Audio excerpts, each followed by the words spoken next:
تبارك الذي نزل الفرقان على عبده ليكون للعالمين نذيرا.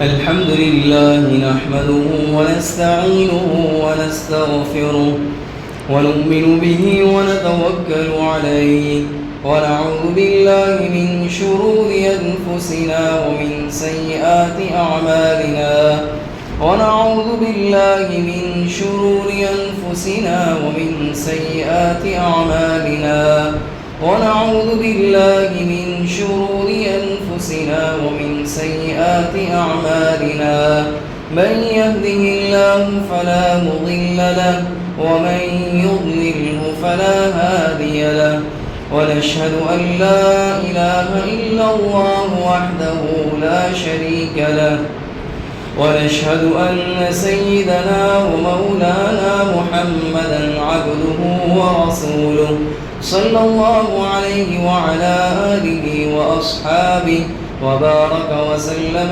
تسليما كثيرا كثيرا. أما بعد فأعوذ بالله من الشيطان الرجيم. بسم الله الرحمن الرحيم. إذ قالت امرأة عمران رب إني نذرت لك ما في بطني محررا فتقبل مني إنك أنت السميع العليم.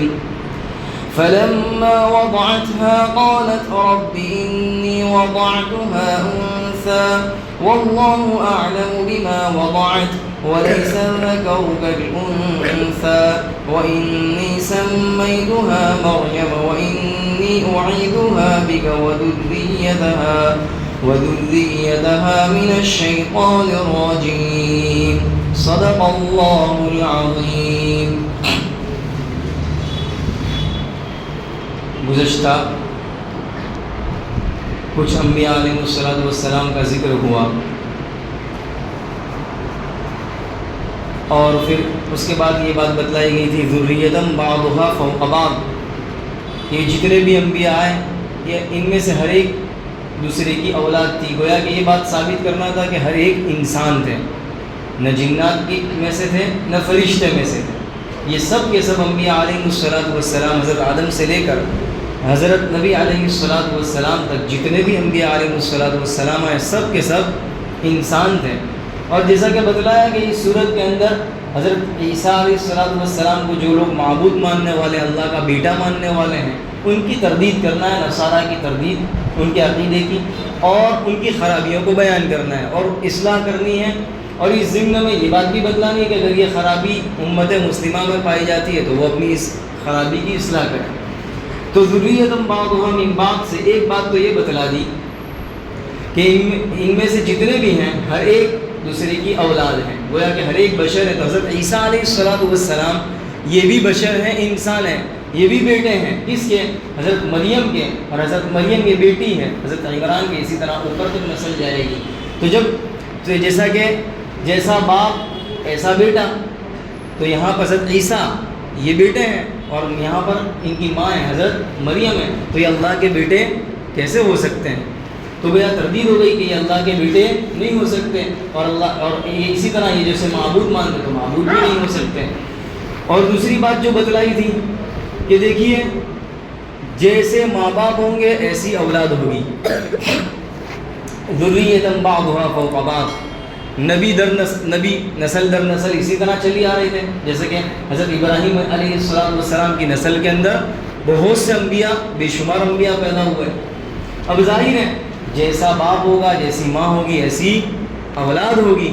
اگر ہم میں سے ہر کوئی یہ چاہتا ہے کہ ہماری اولاد آنکھوں کی ٹھنڈک ہو، کہ ہم دیکھیں تو ہماری آنکھ ٹھنڈی ہو اور ہماری فرما بردار ہو، تو ظاہر ہے ماں باپ کو سب سے پہلے تو وہ کردار اختیار کرنا ہوگا جو بچے کی تربیت کے لیے ہو، کافی ہو. عام طور پر ہم زبان سے تو بچے کو کہتے ہیں اے مت کر. مثال کے طور پر موبائل لے کر بیٹھا، ارے موبائل لے کر بیٹھا ہے تو بچہ دیکھ رہا ہے کہ خود تو موبائل لے کر بیٹھتے ہیں، میرے کو موبائل سے روکتے، تو وہ رکنے والا نہیں ہے. اگر سامنے جواب، آج کل تو سامنے ہی جواب مل جاتا ہے، ویسے آج کل تو سامنے ہی، لیکن اگر نہیں بھی دیا تو وہ دل میں رکھے گا کہ خود تو ایسا کرتے ہیں، مجھے تو منع کرتے ہیں. تو سب سے پہلے انسان کو خود طاقتور، خود مضبوط بننا ہوگا، خود بااخلاق، اس لیے کہ بچہ جو ہے وہ ماں باپ کو دیکھتا ہے کہ ماں باپ تو کار ایسے گالی گلوچ سے اس طرح بات کرتے ہیں، اور مجھے کہتے ہیں تم سے بات کر، مجھے کہتے ہیں آپ سے بات کر.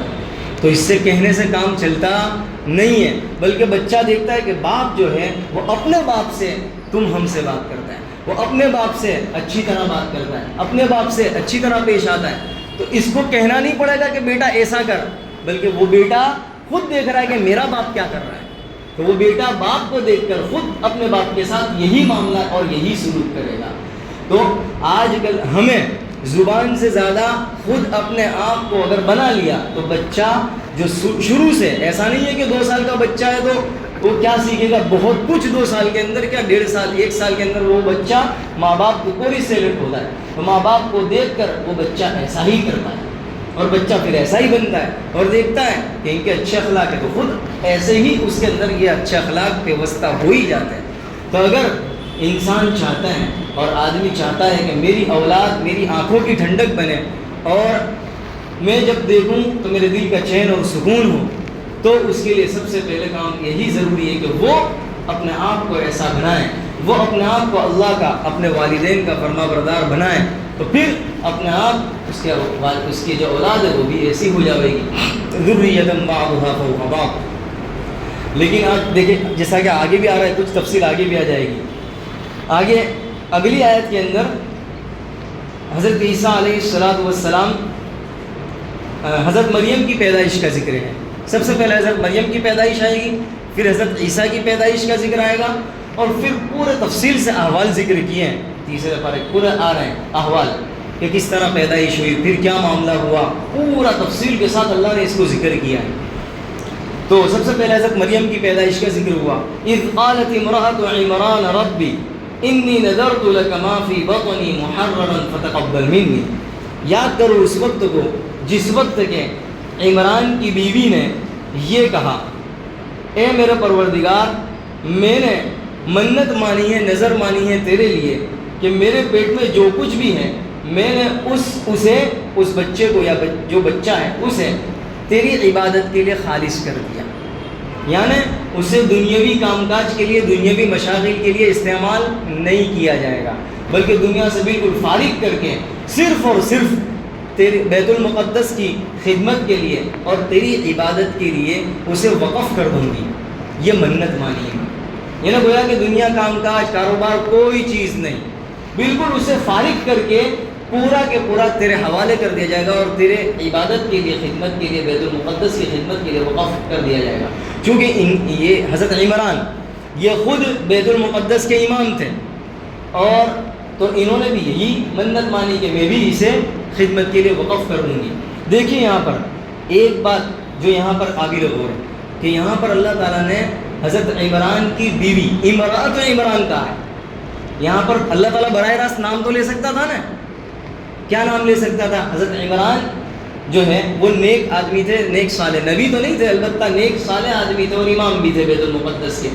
تو اب دیکھیے اللہ تعالیٰ اتنا بڑا جملہ کہہ رہا ہے امرأۃ عمران، کہ عمران کی بیوی. اب اس سے ہٹا کر ایک چھوٹا سا جملہ کہہ دیتے ہیں کہ ان کی بیوی کا نام جو تھا حنہ بنت قاقوس، تو حنہ نام تھا. تو اللہ تعالیٰ یوں بھی تو کہہ سکتا نا اذ قالت الحنہ، ایسا اتنے چھوٹے جملے میں، لیکن اتنا لمبا جملہ کیوں کہا؟ اسی طرح آپ قرآن کریم میں جہاں کہیں بھی دیکھ لیں کسی بھی عورت کا قرآن کریم نے نام نہیں لیا. حضرت عائشہ کا بھی نام نہیں لیا. امرأۃ فرعون، فرعون کی بیوی، امرأۃ نوح، نوح کی بیوی، امرأۃ لوط، لوط کی بیوی. یعنی قرآن کریم نے لمبا جملہ استعمال کیا. نام لینا چاہتا تو نام لینا تو چھوٹا جملہ تھا، لے سکتا تھا. قرآن کریم نے کہیں بھی نام نہیں لیا عورت کا. ذکر کیا عورت کا تو اس کے شوہر سے ذکر کیا ہے کہ اس کی بیوی، اس کی بیوی، اس کی بیوی. کیا بتلانا چاہے اللہ تعالیٰ؟ بتلانا یہ چاہتا ہے کہ عورت جو ہے وہ پردے کی چیز ہے، اسی طرح اس کا نام بھی پردے کی چیز ہے، نام کا بھی پردہ ہے. اب یہ بتلانا یہ چاہتا ہوں کہ عام طور پر ہمارے یہاں شادی ہوتی ہے تو شادی کے موقع پر چھپوائے جاتے ہیں کیا کہتے ہیں وہ انویٹیشن کارڈ. اب کارڈ کے اندر کیا لکھا جاتا ہے؟ کارڈ کے اندر اس کا بھی نام اور اس کا بھی نام، دونوں کے نام لکھے جاتے ہیں. کیا لکھنے کی ضرورت ہے؟ بلکہ یوں لکھا جائے گا. اب پوچھنا چاہیے کہ بھئی کیا ہے, یہ کوئی ارشاد کی چیز ہے, یہ کوئی عورت کے دیکھو ہاں یہ ہے, یہ اس کا نام, یہ کوئی پھیلانے کی چیز ہے, اس کو تو چھپانے کی چیز تھی, اسی طرح اس کا نام چھپانے کی چیز تھی. تو اب نام چھپایا تو جاتا نہیں ہے, اس کا بھی نام دلہن تو کہ یہ, دلہا تو کہ یہ, تو ہونا تو یہ چاہیے کہ دلہن کا نام کی جگہ یوں لکھا جائے کہ فلاں کی بیٹی, یہ بیٹی, یوں ذکر کیا جائے گا, نہیں ہے کہ یہ اس کا نام, کہ بھئی یہ نام ہے, یہ نام ہے, فلاں نام ہے, فلاں نام ہے. یہ ہے, یہ سبق دیا قرآن کریم نے, کہ قرآن کریم یہ سبق دے رہا ہے قیامت تک آنے والوں کے لوگوں کے لیے کہ جس طرح اس کے جسم کا پردہ, آواز کا بھی پردہ ہے, اسی لیے کہ لچک والی آواز ہوگی تو سامنے والا اور اس سے فائدہ اٹھائے گا, آواز کا پردہ, اس کا نام کا بھی پردہ ہے کہ نام بھی ظاہر نہ کیا جائے. غرض یہ کہ یہاں پر دیکھیے ایک بات تو یہ معلوم ہوئی, اور دوسرے سبق کے وہ بھی آگے آ رہے ہیں. تو پہلی بات کیا ہوئی, عمران کی بیوی نے کہا میرے پروردگار میں نے منت مانی ہے تیرے لیے کہ جو کچھ میرے پیٹ میں ہے تو وہ تیرے لیے راستے میں, تیری راہ میں آزاد, دنیاوی فائدہ, دنیاوی مشاغل کے لیے اسے کام میں نہیں لایا جائے گا. اب یہ جو حضرت عمران کی بیوی جس کا نام تھا حنا بنت فاقوس, یہ بڑھاپے کی عمر کو پہنچ چکی تھی, بانجھ تھی, انہیں بچہ نہیں ہو رہا تھا, اولاد سے محروم تھی. اور تو انہوں نے ایک مرتبہ ایک چڑیا کو دیکھا, پرندے کو دیکھا کہ جو اپنے بچے کو دانا کھلا رہی, ایک چڑیا. تو اب دیکھتے کے ساتھ دل میں تمنا, ایک خواہش پیدا ہوئی کہ میری بھی اولاد ہونی چاہیے. حالانکہ بڑھاپے کی عمر کو پہنچ چکی ہے, اب کوئی تمنا نہیں ہو سکتی بڑھاپے کی عمر میں, تو اور ویسے بھی بانجھ تھی, اتنے سالوں سے اولاد ہو نہیں رہی تھی, اور لیکن پھر بھی ایک تمنا اور ایک خواہش پیدا ہوئی پھر دوبارہ کہ مجھے اولاد ہونی چاہیے.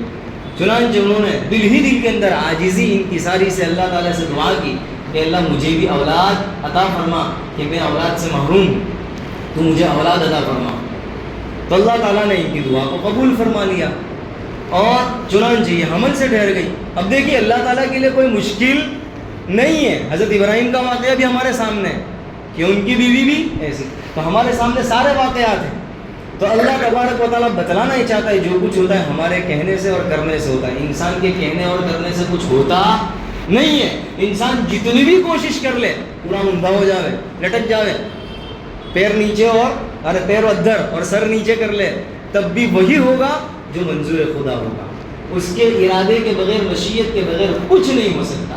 اب دیکھیے بظاہر تو یہاں بوڑھی عورت کو بچہ ہو ہی نہیں سکتا, لیکن پھر بھی اللہ تعالیٰ نے ان کی دعا دی, معلوم ہوا کہ دعا بھی تقدیر کو بدل دیتی ہے. دعا انسان ایسی عاجزی انکساری کے ساتھ اللہ کو منائے, انسان کو نہیں, اللہ کو منا لے رات کو اٹھ کر, اسی طرح نماز کے بعد اللہ کو منا لے, تو اللہ تعالیٰ نہ ہونے والے کام بھی ایسے بدل کے رکھ سکتا ہے جو بظاہر ایسے دکھتے کہ ہو نہیں سکتے, لیکن اللہ کر سکتا ہے.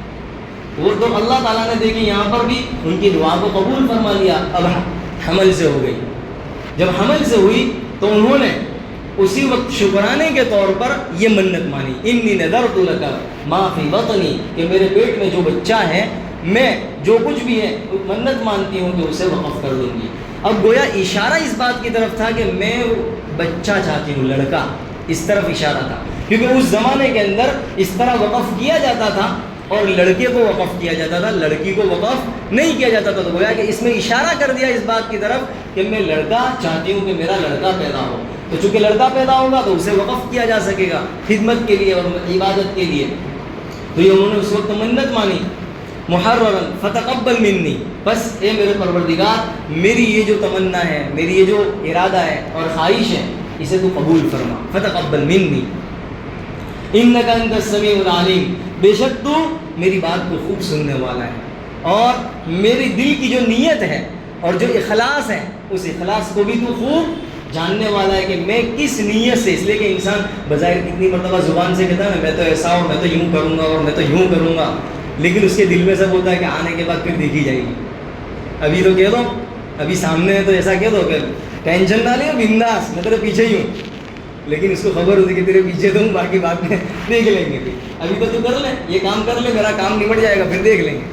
تو اللہ تعالیٰ انک انت السمیع العلیم, کہ ایسے ہی ہوائی فائرنگ نہیں ہے, تو خوب جاننے والا ہے, اور میرے دل کی نیت کو بھی تو خوب جاننے والا ہے. إنك أنت السميع العليم فلما وضعتها جب حنا بنت قابوس حضرت عمران کی جو بیوی تھی انہوں نے جب بچہ جنا فلما وضعتها تو بچہ کیا تھا وہ بچہ وہ تو عورت تھی بچی تھی لڑکی تھی تو فلما وضعتها وہ تو بچی اور لڑکی جنی قالت ربی تو کہنے لگی کہ پروردگار انی وضعتها انثى میں نے تو جو جنا ہے وہ تو بچی ہے وہ تو لڑکی ہے یعنی گویا مقصد یہ تھا کہ میرا تو ارادہ یہ تھا کہ لڑکا پیدا ہو تو لڑکا پیدا ہوگا تو میری منت یہ تھی کہ اسے تیری راستے میں وقف کر دوں گی خدمت کے لیے اور عبادت کے لیے تو یہ تو لڑکی ہے اور چونکہ لڑکی کو تو مناسب نہیں ہے اس طرح وقف نہیں کیا جاتا تو مناسب نہیں تھا لڑکی اور یہ تو لڑکا ہے یہاں تو لڑکی پیدا ہوئی لڑکا نہیں ہے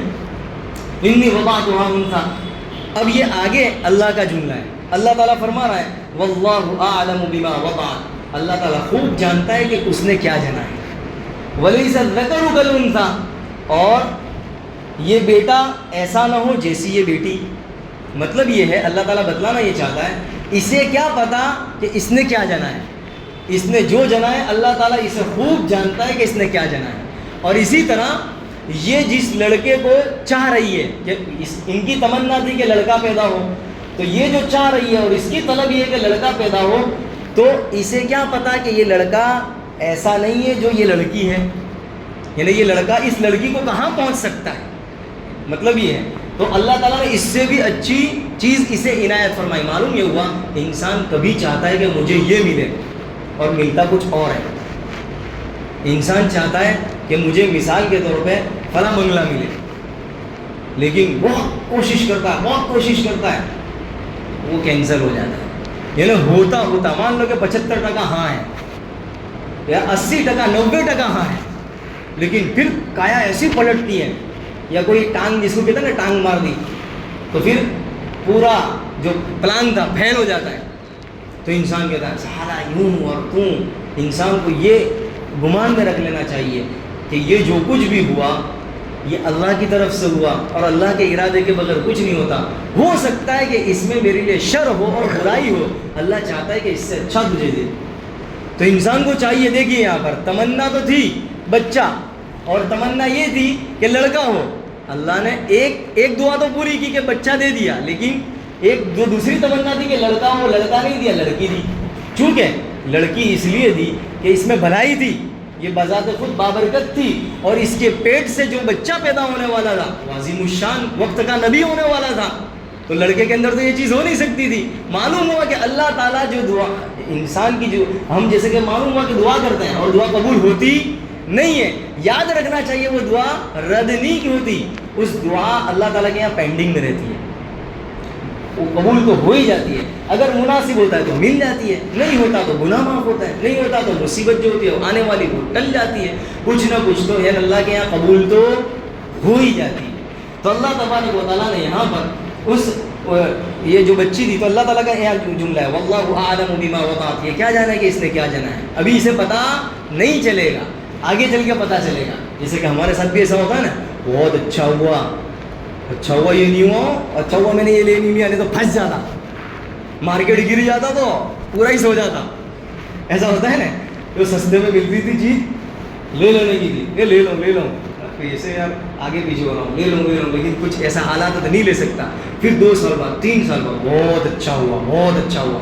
گیا نہیں لیا سیٹنگ نہیں ہوا نا بہت اچھا ہوا تو انسان کو کبھی کبھی فلفور پتہ نہیں چلتا 3 سال بعد 4 سال بعد یا 10 سال بعد پتہ چلتا ہے کہ بہت اچھا ہوا اب اچھا ہوا کہ اللہ نے جو کچھ کیا تھا نا وہ بہت اچھا ہی کیا تھا تو دیکھیے یہاں پر تو ابھی تو جو بچی ہوئی ہے انہیں کیا پتا تھا کہ کیا ہے اس بچی کے اندر کیسی برکت والی ہے اس کے پیٹ سے کون جننے والا ہے کچھ پتا نہیں تھا اللہ کہہ رہا واللہ اعلم بما وضعت وليس الذکر کالانثی پھر اب خیر جو بچی تھی اس بچی کے پیدا ہونے کے بعد اب مریم حضرت عمران کی بیوی حنا نے کیا کہا وانی سمیتها مریم میں نے اس بچی کا نام مریم رکھ دیا اب دیکھیے اس کے اندر بھی ہمارے لیے سبق ہے یعنی قرآن کریم کو آپ اٹھائیں اللہ تعالیٰ نے ایک واقعہ صرف ایسے ہی واقعہ نقل نہیں کر دیے یعنی اس ایک واقعے کے اندر سبق ہے ہمارے لیے کہ ہمیں زندگی کے اندر کیسے زندگی گزارنی ہے اب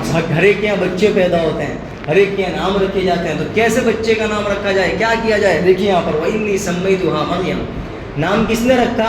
ایک بات اور رہ گئی، حضرت عمران کی جو بیوی تھی انہوں نے بچہ جنا، تو بچہ جننے سے پہلے حضرت مریم کی پیدائش سے پہلے ہی مریم کے جو والد تھے وہ تو انتقال کر چکے تھے، حضرت عمران ہے نا، حضرت عمران بچے کی پیدائش سے پہلے ہی انتقال کر چکے تھے۔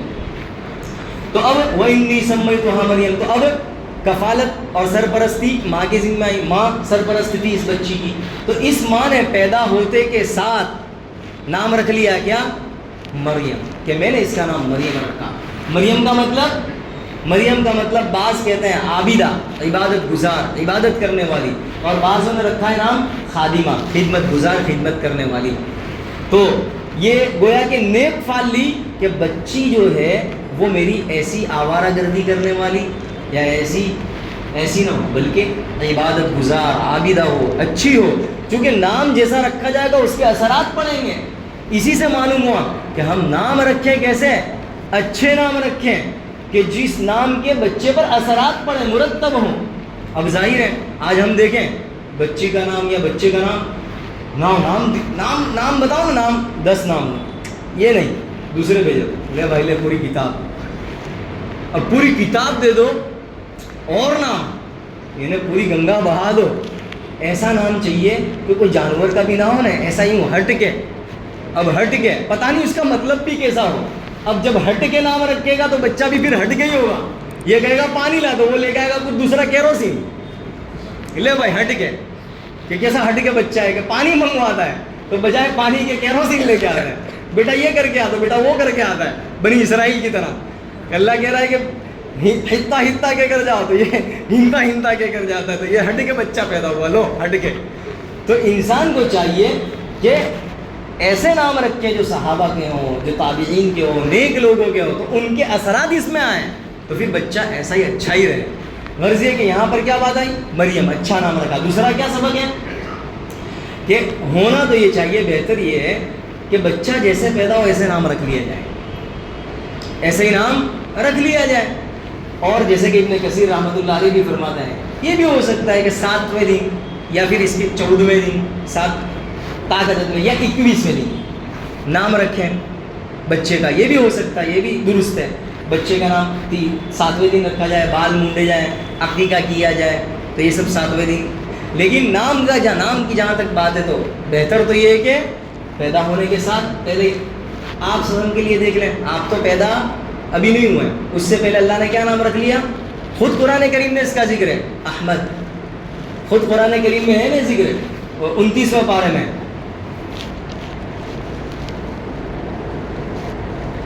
من بعد اسمہ احمد، خود قرآن کریم میں بھی اس کا ذکر ہے کہ آپ کا نام تو پہلے ہی رکھ لیا تھا۔ تو معلوم ہوا ایسا بھی کر سکتے ہیں، بھائی پیدا ہونے سے پہلے ہی نام رکھ لیا، تو ایسا بھی کیا جا سکتا ہے۔ غرض یہ کہ تو بچہ بے نام رہو، ابھی آیا، اب کیا نام؟ تو کوئی لالو کہے گا، کوئی پالو کہے گا، پتہ نہیں کیا سے کیا کہے گا، کائے کو اچھا ہی نام رکھ لو پہلے سے۔ خیر، تو یہ بھی کیا جا سکتا ہے، وَإِنِّي سَمَّيْتُهَا مَرْيَمَ، تو میں نے اس کا نام مریم رکھا۔ اب دوسری بات کیا کہی وہ دیکھیے، وَإِنِّي أُعِيذُهَا بِكَ وَذُرِّيَّتَهَا مِنَ الشَّيْطَانِ الرَّجِيمِ، کہ میں جو ہے، یہ کون کہہ رہی ہے؟ حضرت عمران کی بیوی، تو میں جو ہے وہ اس بچی کو اور اس کی اولاد جو بھی ہوگی، اس کی اولاد کو تیری پناہ میں دے رہی ہوں شیطان رجیم، شیطان مردود سے۔ یعنی گویا کہ میں پناہ میں دے رہی ہوں کہ شیطان آڑے نہ ہے، شیطان کو دخل اندازی نہ دے۔ حدیث شریف میں آتا ہے کہ جب کوئی بچہ پیدا ہوتا ہے تو شیطان جو ہے اس بچے کو مس کرتا ہے، چھوتا ہے، اس کی وجہ سے وہ بچہ روتا ہے۔ جو کوئی بچہ پیدا ہوتا ہے تو شیطان چھوتا ہے، اس کی وجہ سے وہ بچہ روتا ہے، اور ایک حدیث میں کہ وہ شیطان انگلی سے چونکا مارتا ہے تو پھر وہ بچہ اس کی وجہ سے روتا ہے، سوائے مریم اور حضرت عیسیٰ کے، ان دو کے علاوہ کہ ان کی ماں کی دعا کی وجہ سے یہ شیطان سے محفوظ رہے، کہ شیطان نے انہیں چونکا یا مس نہیں کیا۔ ماں کی دعا، معلوم ہوا کہ دعا جو زیادہ لگتی ہے وہ ادھر ادھر، ماں اور باپ کی، انسان ادھر ادھر بھٹکتا رہتا ہے، تو دعا جو کارگر ہوتی ہے، دیکھیے یہاں پر ماں دعا کر رہی ہے، امرأۃ عمران کس کے لیے؟ اپنی بچی کے لیے. ظاہر ہے جتنی دعا کے اندر اثر ماں باپ کے اندر ہوگا کسی اور کے اندر تھوڑی ہو سکتا ہے. تو ماں باپ سے دعا لینی چاہیے. ایسے کام کہ ماں باپ کی زبان سے دعا نکلے. تو دیکھیے یہاں پر وَإِنِّي أُعِيدُهَا، انہوں نے کہا کہ میں پناہ میں دیتی ہوں اللہ تعالیٰ کی شیطان مردود سے. فَتَقَبَّلَهَا، اب دیکھیے یہاں اس واقعے کے اندر ایک اور بات یہ ہے کہ ماں جو ہے اس سے پہلے جیسے بتلایا وہ نیک ہونی چاہیے. اب ظاہر ہے جب ماں نیک ہوگی بچہ بھی نیک ہوگا. اور ماں کی بچے کی تربیت میں زیادہ تر ہاتھ ماں کا ہے. اس لیے کہ ایک سے لے کر شروع جو بچپنے کا دور ہے بچے ماں ہی کے پاس رہتے ہیں. باپ تو باہر ہوتا ہے کمانے کے لیے جاتا ہے. اب بچی کی جو پرورش ہوتی ہے بچی کی یا بچے کی وہ ماں کے پرورش میں ہوتا ہے. تو اب اگر ماں اگر ٹھیک ہوگی تو بچہ بھی ایسا ہی ہوگا. ایسے بے شمار واقعات ہیں کہ ماں جو ہے اپنے بچے کو دودھ پلا رہی ہے وضو کے ساتھ، دودھ پلا رہی ہے سورہ یاسین پڑھ کر یا قرآن کریم کی تلاوت کے ساتھ. تو بچہ بھی کیسا ہے؟ بچپن ہی کے زمانے میں وہ بچہ قرآن کریم کا کچھ حصہ اسے یاد ہو گیا. ایسے بھی واقعات ہیں. ارے اس نے قرآن پڑھا بھی، حالانکہ اس نے کسی استاد سے پڑھا نہیں ہے، لیکن کس کا اثر ہے؟ اس کی ماں کا اثر ہے. تو بچے کے اچھے ہونے میں بچے کی تربیت میں زیادہ تر ماں کا بہت اثر ہے. لیکن آج کل افسوس ساری مائیں اکثر مائیں بانجھ ہو گئی ہے. کیسی بانجھ؟ اس لیے کہ جو ماں دودھ پلا رہی ہے اب وہ خود جانتی ہے. جو جس ماں کے پیٹ میں بچہ ہے وہ خوب جان رہی ہے کہ 9 مہینے تک کس طرح گزر رہے ہیں. موبائل دیکھ کر، تصویریں دیکھ کر، ادھر ادھر کی چیزیں دیکھ کر. اب کیا اس چیز کا اثر نہیں جائے گا بچے پر؟ اسی طرح وہ ماں دودھ پلا رہی ہے تو دودھ پلانے کا اثر، دودھ پلاتے ہوئے بھی اگر چلو وضو نہیں بھی کر رہی ہے تو کیا چیز کو دیکھ کر دودھ پلا رہی ہے. اسی طرح گندی تصویریں دیکھ کر اگر دودھ پلا رہی ہے تو کیا اس کا اثر بچے پر نہیں جائے گا؟ تو پھر کیا ہوگا؟ بچہ کوئی ولی اللہ بنے گا، کوئی بچہ نیک بنے گا، کوئی ولی اور ابدال اور قطب بنے گا؟ کیسے بن سکتا ہے؟ تو بچے کی تربیت میں ماں کا بہت بڑا دخل ہے، بہت بڑا دخل ہے. ماں کو سب سے پہلے اچھا ہونا چاہیے، باپ کو بھی اچھا ہونا چاہیے، ماں کو بھی اچھا ہونا چاہیے. تب جا کر یہ بچہ جو ہے وہ بھی ایک نمونہ بنے گا، لوگوں کے لیے راحت کا ذریعہ بنے گا، لوگوں کے لیے سکون کا اور چین کا ذریعہ بنے گا. تو یہ چیز ہونی چاہیے، بہت بڑی چیز ہے. اب دوسری بات، انسان کو اپنی قابلیت کی طرف نظر نہیں کرنی چاہیے. انسان دیکھ رہا ہے کہ مجھ میں تو بہت صلاحیت ہے، میرے اندر، انسان کہتا ہے نا میرے اندر پیسہ کمانے کے اندر آرٹ ہے. اور اسی طرح بہت ساری چیز نیکی کمانے کا، اور کہ بھائی دیکھ انسان عام طور پر دیکھتا ہے کہ میں تو یہ بھی کام کر رہا ہوں، میں تو یہ بھی کام کر رہا ہوں، رفائی کام کر رہا ہوں، نیک کام کر رہا ہوں. تو اپنی قابلیت دیکھ کر خوش ہو جاتا ہے، لیکن اسے قبولیت کی فکر ہوتی نہیں ہے. میں کر تو رہا ہوں اچھی چیزیں، لیکن اللہ کے یہاں قبول بھی ہوگی یہ بھی تو دیکھنا چاہیے نا. اگر مان لو کر تو لیا، چاہے نیک کام کیا، دین کا کام کر لیا، لیکن اللہ کے یہاں قبول نہیں ہوئی تو اس کی حیثیت تو مچھر کے پر کے برابر بھی نہیں ہے. اللہ کے یہاں قبول بھی تو ہونی چاہیے. قبولیت کی انسان کو فکر ہونی چاہیے کہ میں نے جو بھی نیک کام کیا، جو دین کا کام کیا، جو خرچ کیا، جو کچھ بھی کیا، لیکن اللہ کے یہاں قبول بھی ہے. تو قبولیت کی فکر انسان کو ہونی چاہیے. حضرت ابراہیم علیہ السلام نے کعبہ کو تعمیر کیا، اتنا بڑا کام کیا، اتنا بڑا کام کرنے کے بعد خوش ہو گئے، میرا بہت بڑا کام کر ڈالا. لیکن انہیں دعا کی، اے اللہ میں نے یہ اتنا بڑا کام تو کر لیا، لیکن فتقبل منا، ربنا تقبل منا، ہم سے یہ جو عمل ہوا اسے قبول کر لیا. اگر قبول کر لیا تو 1 روپیہ بھی ہمارے لیے بہت، 1 روپیہ بھی اگر قبول ہو گیا تو ہمارے لیے کامیابی کے لیے، ہماری کامیابی کے ہم کنارے کے لیے کافی ہے یہ چیز. تو قبولیت اصل ہے. یہاں پر بھی دیکھیے حضرت مریم عمران کی بیوی، انہوں نے قبولیت کی طرف ان کی توجہ ہوئی. اللہ تعالیٰ سے عاجزی ان کی ساری کے ساتھ دعا کی اور کیا کہا؟ فتقبل منی، اے اللہ تو میری جو نیت ہے اسے قبول کر لے، اور میری منت جو ہے اسے قبول کر لے، اور اولاد بھی دے دے، اور اولاد بھی ایسی دے، اور میں تیرے راستے میں اسے قربان کر دوں گی. تو پھر کیا ہوا؟ پھر اللہ کی طرف سے قبولیت آئی. انشاءاللہ اسے آئندہ بتلایا جائے گا. اللہ تبارک و تعالیٰ مجھے اور آپ کو عمل کی توفیق عطا فرمائے.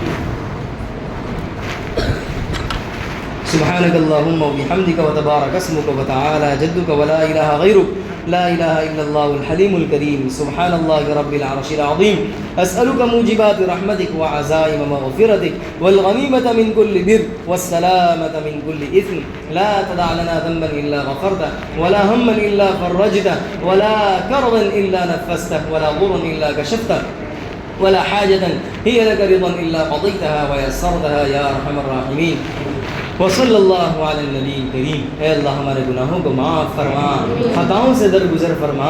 اے اللہ یقیناً نام اعمال گناہوں سے بھرے پڑے ہیں. اے اللہ تو خوب جانتا ہے ہماری زندگیاں کیسی ناپاک ہے، اے اللہ کیسی گندی گزر رہی ہے. اے اللہ تجھے ناراض کرنے والی زندگی ہم گزار رہے ہیں. اے اللہ گناہوں سے گندگی، اے اللہ گناہوں سے بھری پڑی زندگی ہے. اے اللہ میل کچیل، اے اللہ ہمارے دل کالے ہو چکے، اے اللہ ہمارے دل سیاہ ہو چکے، اے اللہ گندے ہو چکے، اے اللہ اس قدر گندے ہو چکے، اس قدر گندے ہو چکے کہ اے اللہ عبادت میں عبادت کا لطف اٹھ چکا، اے اللہ لذت اٹھ چکی. اے اللہ پیر جو ہے ہمارے ڈگمگانے لگے. اے اللہ ہماری آنکھ گندی، ہمارا جسم پورا کے پورا گندا ہو چکا. اے اللہ تیرا ہی کھا کر ہم نے تیرا ہی مقابلہ کیا. اے اللہ یہ تو تیرا احسان تھا، تو نے ہمیں زندہ رکھا، ایمان کے ساتھ رکھا، نیک کام کی توفیق دی. اے اللہ تو نے اپنے در پر آنے کی توفیق دی. میں اے اللہ گھر پر وہی اے اللہ گھر کا مالک اسی کو بلاتا ہے جس سے محبت کرتا ہے.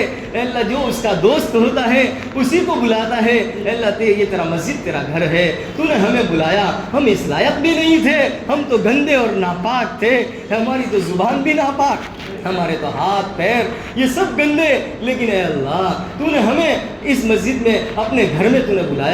تو نے اے اللہ ہماری زبان ناپاک، تو نے تلاوت کی توفیق دی. یہ سب تیرا احسان ہے، نرا تیرا احسان ہے، اس میں ہمارا کوئی کمال نہیں. ان گناہوں کے باوجود تو نے ہمیں اے اللہ ان نیک کاموں کی توفیق دی. آئندہ بھی توفیق دیتے رہنا. اے اللہ نعمتیں نہ چھیننا، نعمتوں سے محروم نہ فرمانا. اور اے اللہ ہمیں گناہوں سے بچنے کی توفیق عطا فرما، گناہوں سے بچنے کی توفیق عطا فرما.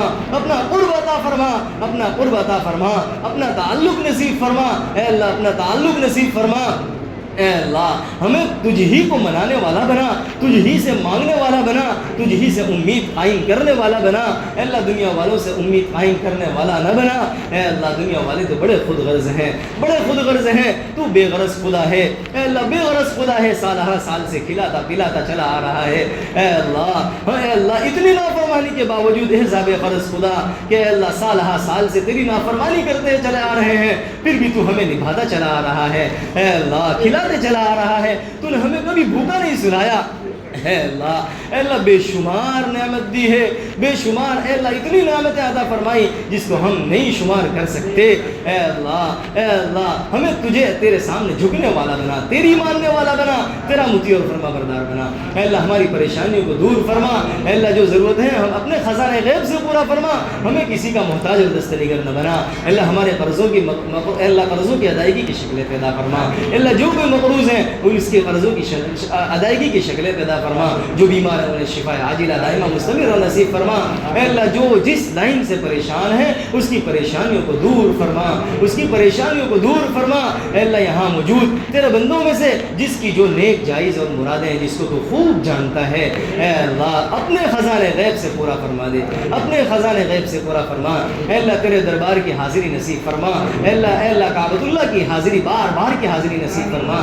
اے اللہ وہاں تو اسی کو بلاتا ہے جس کو تو چاہتا ہے. اے اللہ کوئی مال کے بلبوتے پر وہاں نہیں آتا، ورنہ ایسے کروڑ پتی ہیں، ایسے ابجو پتی ہیں جو اے اللہ جن کے پاس پیسہ خوب ہے لیکن اس کے باوجود وہاں کی حاضری انہیں نصیب نہیں ہوتی. اور ایسے لوگ ہیں جو غریب ہیں جن کے پاس پیسہ نہیں ہے، پھر اس کے باوجود تو انہیں وہاں بلا لیتا ہے.